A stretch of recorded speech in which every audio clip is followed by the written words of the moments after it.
আসসালামু আলাইকুম।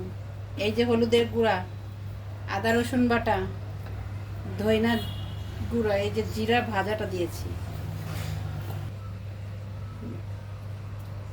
সরি, এটা ছিল জিরার মানে গুঁড়াটা, এটা ধইনা।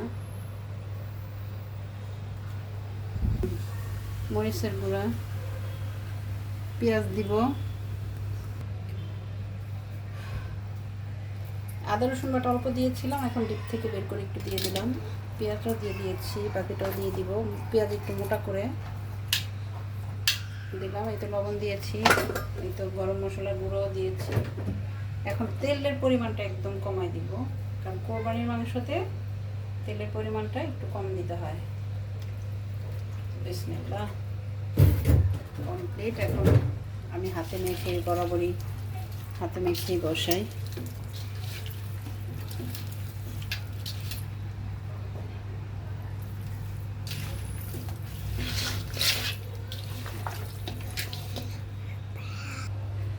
হাতে অনেকগুলা হাড্ডির থেকে অনেকগুলা খোঁচা খেয়েছি।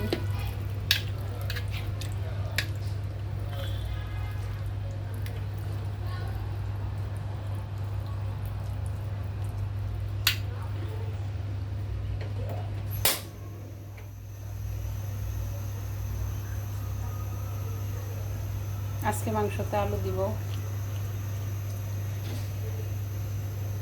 এখানে পুরো 5 কিলো মাংস একসাথে বসাইলাম।